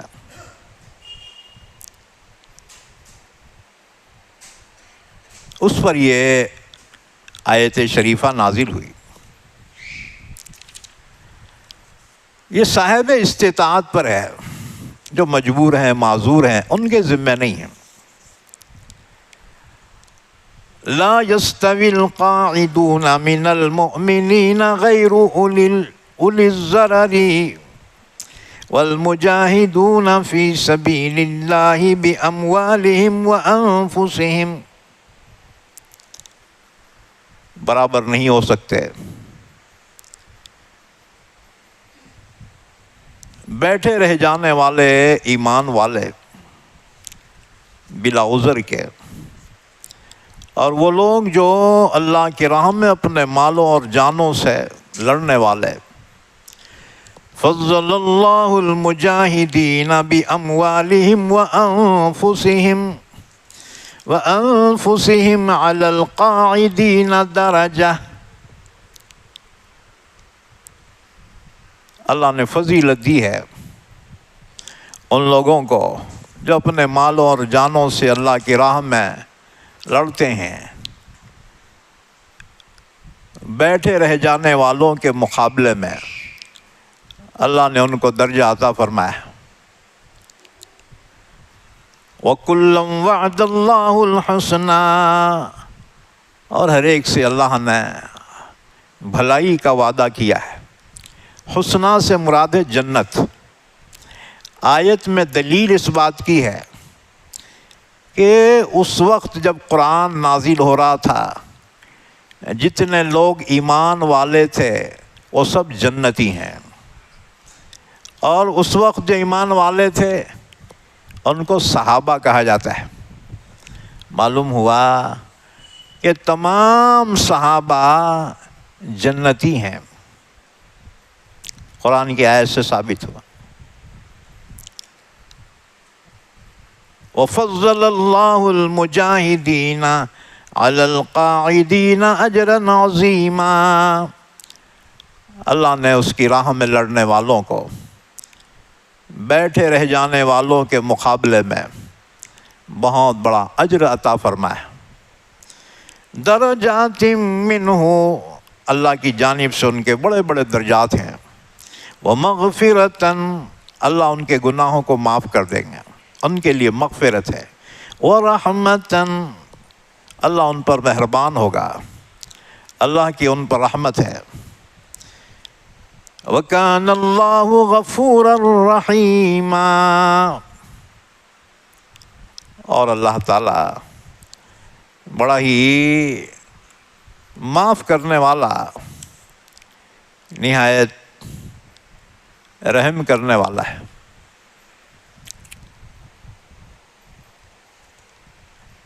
اس کے بعد پھر فرمایا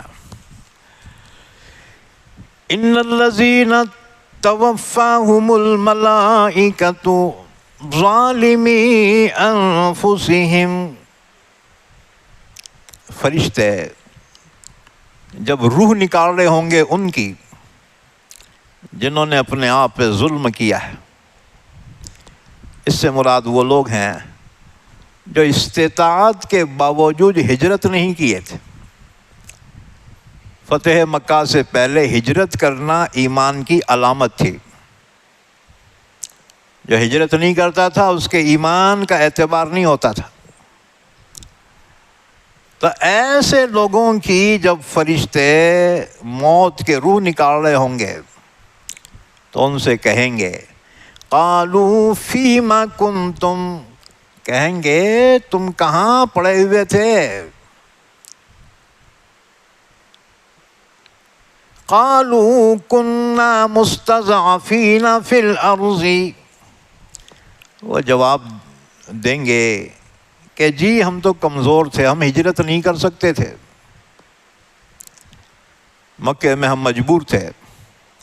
قالوا الم تکن ارض اللہ واسعۃ فتہاجروا فیہا، فرشتے کہیں گے اچھا کیا اللہ کی زمین وسیع نہیں تھی کہ تم کہیں اور نکل جاتے؟ یہ دار الحرب اور دار الکفر میں رہنے کے بجائے تم یہاں سے نکل جاتے، ہجرت کر جاتے۔ فَأُولَئِكَ مَأْوَاهُمْ جَهَنَّمُ، باوجود استطاعت کے جنہوں نے ہجرت نہیں کی، اللہ نے فرما ان کا ٹھکانہ جہنم ہے۔ اچھا جی، جب مکہ فتح ہو گیا تب اللہ کے نبی نے اعلان فرمایا لا ہجرت بعد الفتح،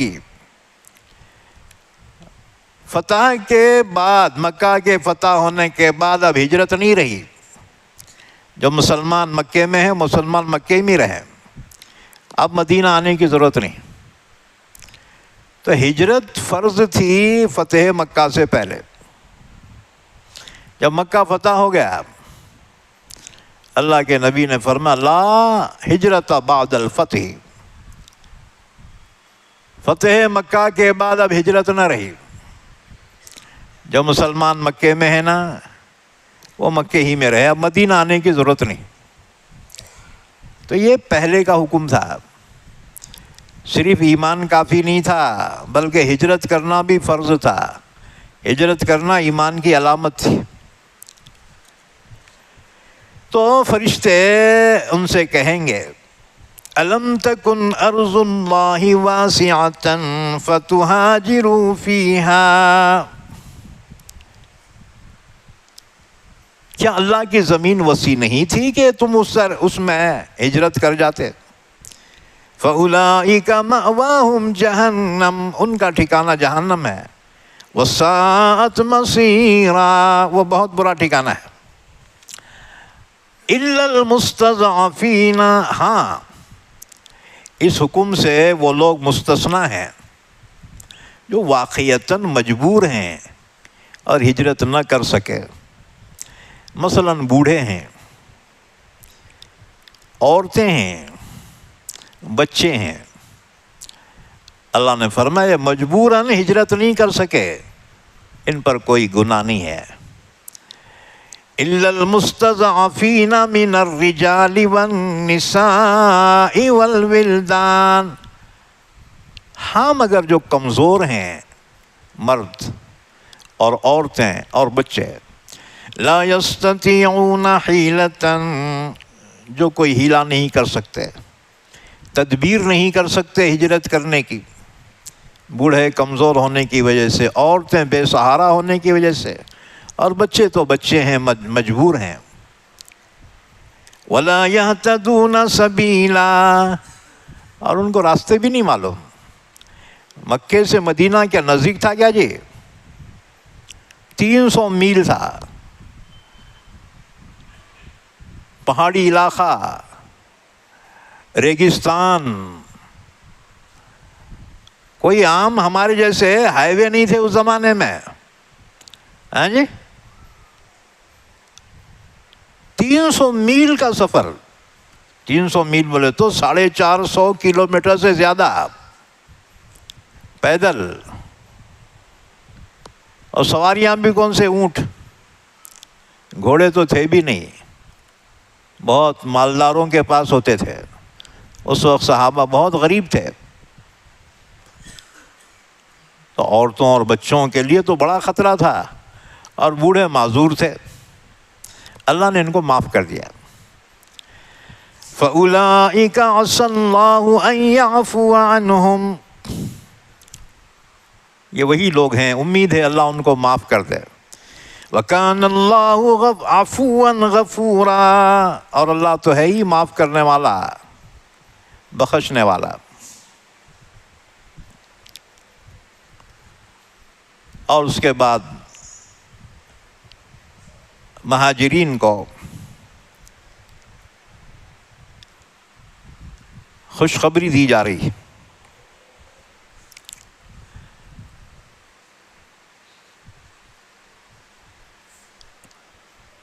وَمَن يُهَاجِرْ فِي سَبِيلِ اللَّهِ يَجِدْ فِي الْأَرْضِ مُرَاغَمًا كَثِيرًا وَسَعَةً، اور جو اللہ کی راہ میں ہجرت کرے گا وہ پائے گا سرزمین میں بہت سی اچھی اچھی جگہ، اور اللہ اسے وسعت بھی عطا فرمائے گا۔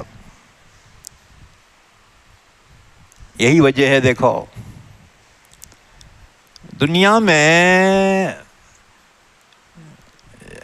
ہر ملک میں جو مالدار اور سرمایہ دار ہیں کون ہیں؟ مہاجرین ہیں، ہاں جی، وطنی لوگ بہت کم خوشحال ہیں،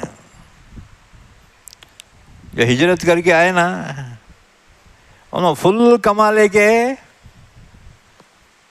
ہاں جی، خوشحال زندگی میں ہے۔ اب دور کی بات چھوڑو، ناندیڑ کی بات لے لو، ناندیڑ کے جتنے وطنی ہیں نا، بہت کم لوگ ہیں جو مالدار ہیں، اور باقی جتنے مالدار ہیں نا سب اطراف سے آئے ہوئے ہیں، کس کو آ کے 50 سال ہوا، کس کو 20 سال ہوا، ہاں جی۔ تو اصل جو وطنی ہیں ان کے مقابلے میں جتنے مہاجرین ہیں دوسرے گاؤں سے آئے، انہوں نے ترقی کی، کیونکہ اللہ نے ہجرت میں برکت رکھی ہے۔ یہی وجہ ہے جن کو یہاں روزی نہیں ہے انہوں چل جا رہے باہر، وہاں فل کما لے کے آ رہے ہیں جی. لوگوں بولے ارے انہیں غریب تھے، انہیں بلڈنگ کیسا بنا؟ نہیں جی انہیں آؤٹ آف میں تھے ہاں جی بیرون سے کما کے لائے. ہجرت. اگر وطن میں روزی تنگ ہو جائے ہجرت کر جاؤ، اللہ برکت دیں گا. اللہ کا وعدہ ہے، اچھی جگہ بھی دیں گا اور خوشحالی بھی عطا فرمائے گا. وَمَن يَخْرُجْ مِن بَيْتِهِ مُهَاجِرًا إِلَى اللَّهِ وَرَسُولِهِ، اور جو شخص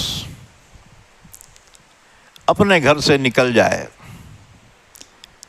ہجرت کی نیت سے، اللہ کی راہ میں ہجرت کی نیت سے، پھر راستے میں موت آ جائے، انتقال ہو جائے، فَقَدْ وَقَعَ أَجْرُهُ عَلَى اللَّهِ، اس کا اجر اللہ پہ ثابت ہو گیا، اللہ اسے ضرور اجر دے گا. وَكَانَ اللَّهُ غَفُورًا رَحِيمًا، اور اللہ تعالیٰ بخشنے والا، رحم کرنے والا ہے.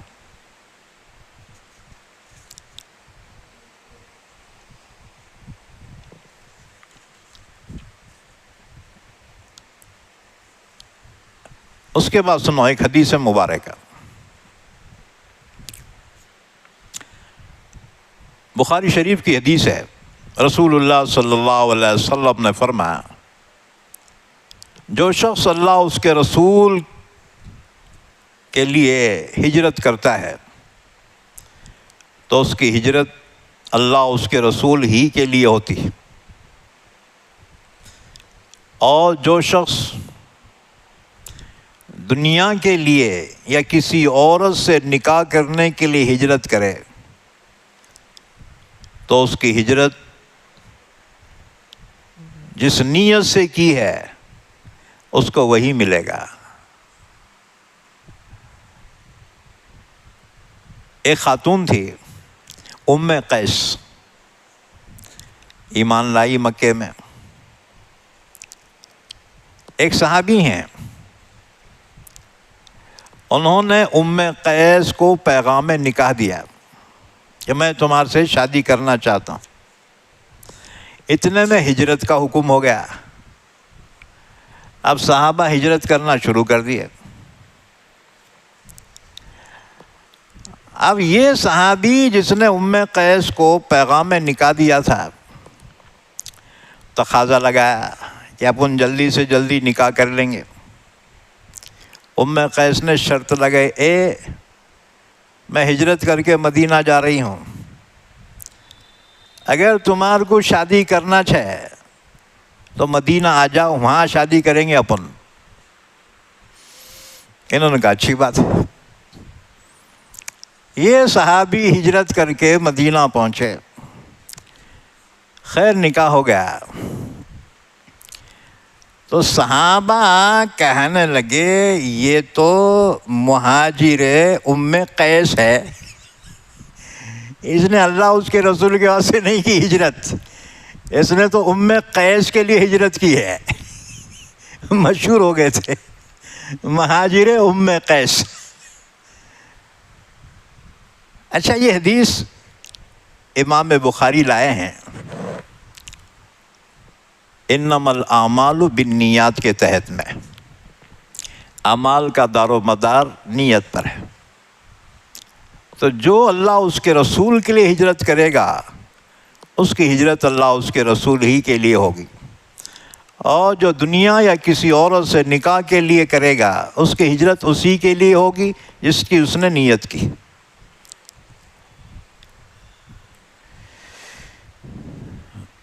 وَكَانَ اللَّهُ غَفُورًا رَحِيمًا، اور اللہ تعالیٰ بخشنے والا، رحم کرنے والا ہے. یعنی چھوٹے موٹے غلطیاں ہو جائیں ایمان والوں سے اللہ سے معافی مانگ لے، اللہ بڑا معاف کرنے والا، رحم کرنے والا ہے. الحمدللہ آج جو آیتیں پڑھی گئی تھیں ان کی تفسیر مکمل ہو گئی. اللہ سے دعا ہے اللہ ہم سب کو قرآن کریم سمجھنے کی، عمل کرنے کی توفیق عطا فرمائے۔ اللہم صلی علی محمد وعلی آل محمد بارک وسلم۔ اے اللہ ہمارے گناہوں کو معاف فرما، ہماری خطاؤں سے درگزر فرما، ہم سب کو علوم قرآن عطا فرما، قرآن پاک کو سمجھنے کی، عمل کرنے کی توفیق عطا فرما۔ یا اللہ ہمارے مرحومین کی مغفرت فرما، سب کو جنت الفردوس عطا فرما۔ یا اللہ ہمارے اہل و عیال کی، ہماری اولاد کی، اولاد کی اولاد کی، سب کی حفاظت فرما، سب کو شفائے کامل عطا فرما۔ یا اللہ ایمان والوں کی جانوں کی، مالوں کی، عزت کی، آبرو کی، ایمان کی حفاظت فرما۔ یا اللہ ہمارے مساجد کی، مدارس کی، خانقاہوں کی اور وقف کے املاک کی حفاظت فرما۔ یا اللہ جو لوگ بری نیتیں کیے ہوئے ہیں، یا اللہ یا تو ان کو نیک ہدایت عطا فرما یا زمین کو ان سے پاک فرما دے۔ وصلی اللہ علی نبینا محمد وعلی آلہ وصحبہ اجمعین برحمتک یا ارحم الراحمین۔